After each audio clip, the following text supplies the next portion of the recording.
ഇന്ന് നമ്മളിവിടെ ഉണ്ടാക്കാൻ വേണ്ടി പോണത് ആട്ടിറച്ചി കറി വെച്ചതാണ്. ഇത് നമ്മളെങ്ങനെ ഉണ്ടാക്കാന്ന് വെച്ചിട്ടുണ്ടെങ്കിൽ അത് കുറച്ച് നമ്മൾ ഗ്രേവി ആയിട്ട് ഉണ്ടാക്കുന്ന ഒരു കറിയാണിത്. ഇങ്ങനത്തെ ഉരുളക്കിഴങ്ങൊക്കെ ഇട്ടിട്ട് നമ്മളിത് കറി വയ്ക്കുന്നത്. ഇത് നമുക്ക് ചോറിൻ്റെ കൂടെ കഴിക്കാനൊക്കെ പറ്റിയ നല്ലൊരു കറിയാണ്. ഇതിലേക്ക് നമുക്ക് വേണ്ട സാധനങ്ങൾ എന്തൊക്കെയാണെന്ന് പറയാം. ഞാൻ ഇവിടെ 1 കിലോ ആട്ടിറച്ചി എടുത്തിട്ടുണ്ട്. കുറച്ച് വലിയ പീസായിട്ടാണ് കട്ട് ചെയ്തെടുത്തേണ്ടത്. പിന്നെ ഇതിലേക്ക് നമുക്ക് വേണ്ടത് 2 സവോള സ്ലൈസ് ചെയ്തെടുത്തത്, കുറച്ച് വലിയ സവോളയാണ് എടുത്തേക്കുന്നത്, വേപ്പിൻ്റെ ഇല, ginger garlic paste 2 table spoon എടുത്തിട്ടുണ്ട്, ചതച്ചെടുത്ത വെളുത്തുള്ളി ഒരു 10 വലിയ വെളുത്തുള്ളി ചതച്ചെടുത്തിട്ടുണ്ട്, 1/2 ടേബിൾ സ്പൂൺ മഞ്ഞൾപ്പൊടി, 2 ടേബിൾ സ്പൂൺ മല്ലിപ്പൊടി, മുളക് പൊടി ആവശ്യത്തിന്, 1/2 ടേബിൾ സ്പൂൺ ഗരം മസാല പൊടിച്ചത്. ഗരം മസാല നമ്മൾ പൊടിച്ചെടുക്കുമ്പോൾ ഇതിൻ്റെ കൂട്ടത്തിൽ നമ്മൾ 1/2 ടേബിൾ സ്പൂൺ കശുകശും കൂടി ചേർത്തിട്ട് പൊടിച്ചെടുക്കണം. ഇപ്പോൾ നമ്മൾ റെഡിമെയ്ഡാണ് ഗരം മസാല നമ്മൾ എടുക്കണമെന്നുണ്ടെങ്കിൽ നമ്മൾ സെപ്പറേറ്റ് നമ്മൾ കശുകശ് ഒരു 1/2 ടേബിൾ സ്പൂൺ പൊടിച്ച് ചേർക്കണം. ഇത് നമ്മൾ കറിയിൽ ഉപയോഗിക്കുന്നത് എന്താണെന്ന് വെച്ചിട്ടുണ്ടെങ്കിൽ കറിയുടെ ഗ്രേവിക്ക് നല്ല തിക്ക് ഉണ്ടാകാൻ വേണ്ടിയിട്ടാണ് ഈ കശുകശ് നമ്മൾ കറിയിൽ ചേർക്കുന്നത്. 3 ബേ ലീവ്സ് എടുത്തിട്ടുണ്ട്, ഒരു തക്കാളി ചോപ്പ് ചെയ്തെടുത്തത്, 3 പൊട്ടറ്റോ കുറച്ച് വലിയ പീസായിട്ട് ഇങ്ങനെ കട്ട് ചെയ്തെടുത്തത്.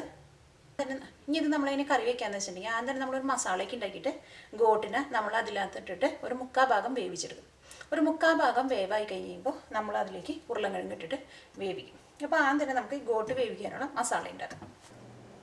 ഇത് ഗോട്ട് കറി വയ്ക്കാൻ വേണ്ടിയിട്ട് നമുക്ക് നല്ല കട്ടിയുള്ളൊരു പാൻ എടുക്കുക. ഇതിലേക്ക് നമുക്ക് ആവശ്യത്തിന് വെളിച്ചെണ്ണ ഒഴിക്കുക. ഇനി നമുക്ക് ചൂടായ എണ്ണയിലേക്ക് സവാളയും വേപ്പിൻ്റെ ഇല ഇട്ടിട്ട് നന്നായിട്ടൊന്ന് വഴറ്റിയെടുക്കുക. ഈ സവാള നല്ലൊരു ഗോൾഡൻ കളറാണ്, എന്നാൽ മാത്രമേ നമ്മുടെ കറിക്ക് നല്ലൊരു കളർ കിട്ടുള്ളൂ. നമ്മുടെ സവാള മുരിഞ്ഞ് നല്ലൊരു ഗോൾഡൻ കളറുണ്ട്. ഇതിലേക്ക് നമുക്ക് മഞ്ഞൾപ്പൊടി ചേർക്കാം.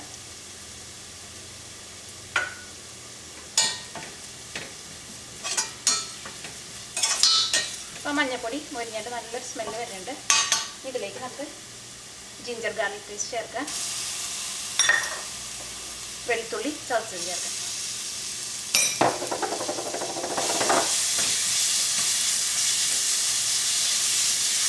ഈ വെളുത്തുള്ളി ജിഞ്ചർ ഗാർലിക് പേസ്റ്റ് നന്നായിട്ടൊന്ന് മൊരിയണം. അപ്പോൾ വെളുത്തുള്ളിയും ജിഞ്ചർ ഗാർലിക് പേസ്റ്റും എണ്ണയിൽ കിടന്നിട്ട് നന്നായിട്ട് മൊരിഞ്ഞിട്ടുണ്ട്. ഇതിലേക്ക് നമുക്ക് മല്ലിപ്പൊടി ചേർക്കാം.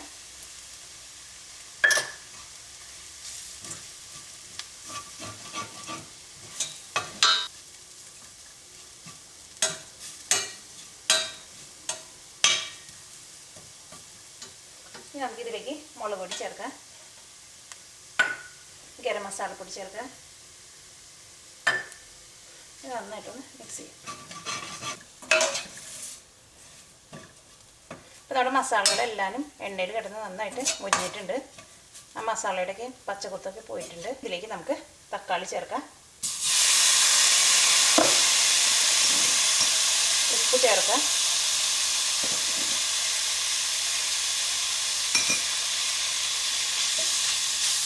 നന്നായിട്ടൊന്ന് മിക്സ് ചെയ്യാം. ഈ മസാലയിലേക്ക് നമുക്ക് ആട്ടിറച്ചി ചേർക്കാം.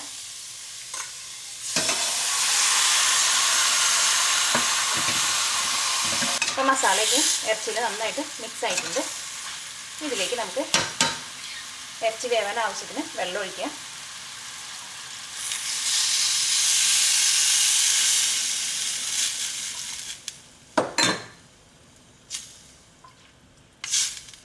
ഇനി നമുക്ക് മൂടി വെച്ചിട്ട് ഈ ആട്ടിറച്ചി നമുക്ക് വേവിക്കാം. ഈ ആട്ടിറച്ചി നമുക്ക് ഒരു 3/4 ഭാഗം വേവായി കഴിയുമ്പോൾ നമുക്കിതിലേക്ക് ഉരുളക്കിഴങ്ങ് ചേർക്കാം.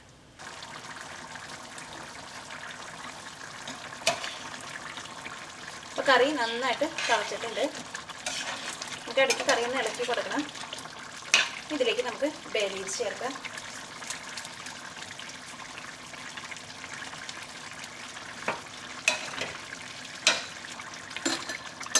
നമുക്ക് മൂടി വയ്ക്കാം. ഈ കറി നമ്മൾ വേവിച്ചെടുക്കുമ്പോൾ കുറച്ച് സമയം കൂടുതൽ എടുത്തിട്ട് വേണം വേവിച്ചെടുക്കാൻ വേണ്ടിയിട്ട്. അപ്പോൾ ഒരു മീഡിയം ഫ്ലെയിമിൽ ഇട്ടിട്ട് വേണം വേവിക്കാൻ വേണ്ടിയിട്ട്. എന്നാൽ മാത്രമേ ആ കറിക്ക് നല്ലൊരു കളർ കിട്ടുള്ളൂ. കുറച്ച് സമയം കൂടുതൽ എടുത്തിട്ട് വേവിക്കാം. ഇനി ഇതൊരു 3/4 ഭാഗം വെന്ത് കഴിഞ്ഞ് കഴിയുമ്പോൾ ഇത് ചെറുതായിട്ടൊന്ന് ഡ്രൈ ആവും. അപ്പോൾ ഇതിൻ്റെ എണ്ണയ്ക്ക് നന്നായിട്ട് തെളിഞ്ഞ് വരും. അപ്പോൾ നമുക്കിതിലേക്ക് ഉരുളക്കിഴങ്ങ് ചേർക്കാം. പിന്നെ ഗ്രേവിയൊക്കെ ചെറുതായിട്ടൊന്ന് തിക്കായിട്ടുണ്ട്. ഇതിൻ്റെ എണ്ണയ്ക്ക് നന്നായിട്ട് ഇങ്ങനെ തെളിഞ്ഞ് വന്നു തുടങ്ങിയിട്ടുണ്ട്. ഇതിലേക്ക് നമുക്ക് ഉരുളക്കിഴങ്ങ് ചേർക്കാം.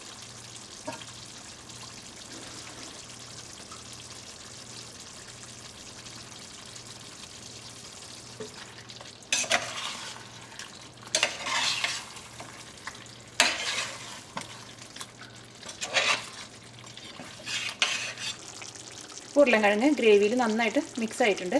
ഇനി നമുക്ക് മൂടി വെച്ചിട്ട് തീ നന്നായിട്ട് കുറച്ച് വെച്ചിട്ട് കറി വേവിക്കാം. പ്രത്യേകം ശ്രദ്ധിക്കുക, തീ ഒട്ടും കൂട്ടി വയ്ക്കരുത്, അല്ലെങ്കിൽ പെട്ടെന്ന് അതിൻ്റെ ഗ്രേവി ഭയങ്കര ഡ്രൈ ആയിപ്പോവും. പിന്നെ ഉരുളൻകിഴങ്ങ് വെന്ത് കിട്ടാനും പാടാവും. ഇപ്പോൾ കറിയില ഉരുളൻകിഴങ്ങും കഷ്ണങ്ങളൊക്കെ നന്നായിട്ട് വെന്തിട്ടുണ്ട്. എണ്ണയ്ക്ക് നന്നായിട്ട് തെളിഞ്ഞ് വന്നിട്ടുണ്ട്. ഇനി നമുക്ക് തീ ഓഫ് ചെയ്യാം. ഇപ്പോൾ നമ്മുടെ ഗോട്ട് കറി റെഡി ആയിട്ടുണ്ട്.